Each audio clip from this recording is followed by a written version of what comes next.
Assalamualaikum warahmatullahi wabarakatuh. Perkenalkan, nama saya Leoni Hardianti.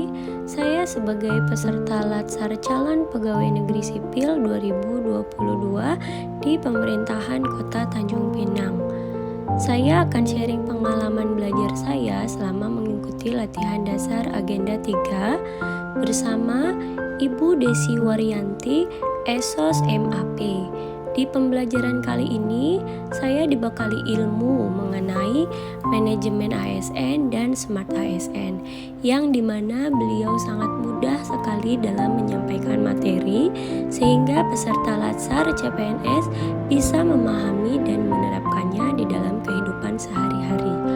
Beliau juga mengajarkan kami agar memiliki citra diri, di mana citra diri saya yaitu selalu mengembangkan potensi diri, karena saya yang sekarang adalah penentu langkah awal saya yang akan berada di masa depan. Pembelajaran Agenda 3 ini membuat diri saya lebih mengoptimalkan lagi pekerjaan, lebih berpikir kritis, dan lebih terbuka dalam pola berpikir.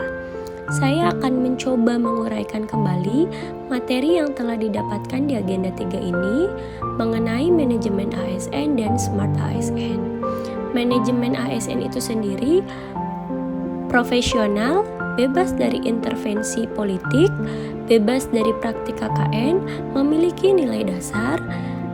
Etika profesi dapat disimpulkan manajemen ASN adalah keseluruhan upaya kita dalam meningkatkan efisiensi, efektivitas, derajat profesionalisme, fungsi, dan kewajiban kepegawaian. Menurut Undang-Undang Nomor 5 Tahun 2015, PNS itu dibagi menjadi dua, yaitu pegawai negeri sipil dan pegawai pemerintah dengan perjanjian kerja. Adapun hak dan kewajiban ASN dan PPPK ialah dapat gaji, dapat tunjangan, cuti, perkembangan potensi, perlindungan, jaminan hari tua, dan jaminan hari pensiun. Yang membedakan ASN dan PPPK ialah kalau PPPK tidak mendapatkan jaminan pensiun dan jaminan hari tua. Adapun fungsi dan peran ASN sebagai pelaksana kebijakan publik, pelayan publik, kita harus senantiasa mengayomi masyarakat dan membantu masyarakat yang kesusahan, perekat dan pemersatu bangsa.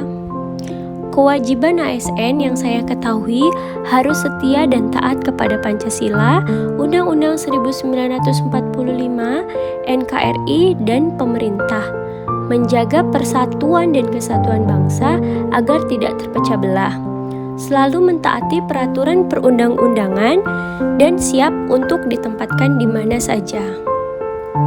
Sebagai pegawai negeri sipil, saya harus selalu melaksanakan tugas dengan jujur dan bertanggung jawab, melaksanakan tugas dengan cermat dan disiplin, melayani dengan sikap hormat dan sopan tanpa tekanan, melaksanakan tugas yang sudah diberikan oleh atasan selama tugas itu tidak bertentangan dengan peraturan perundang-undangan.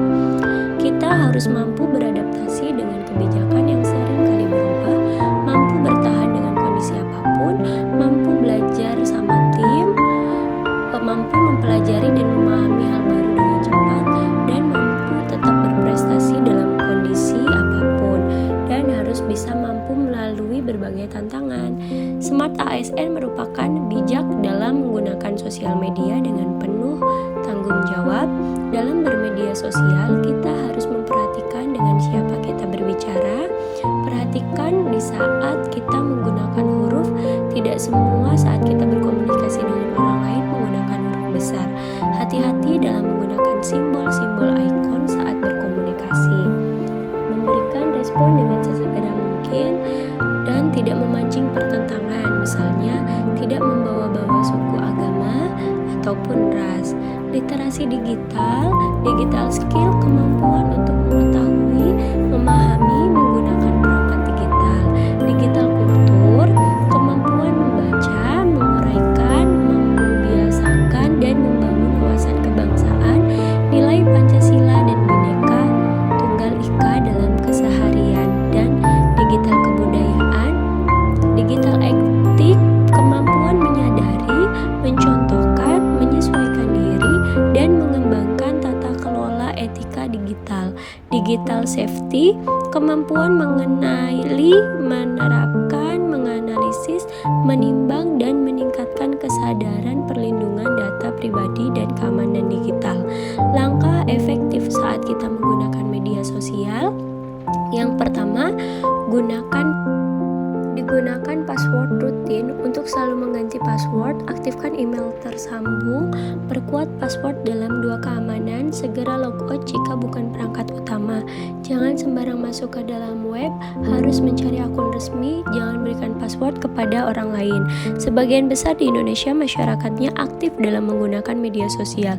Di urutan pertama ada YouTube, di urutan kedua ada WhatsApp, dan beberapa tahun belakangan ini masyarakat banyak sekali yang menginstal aplikasi TikTok dan Telegram.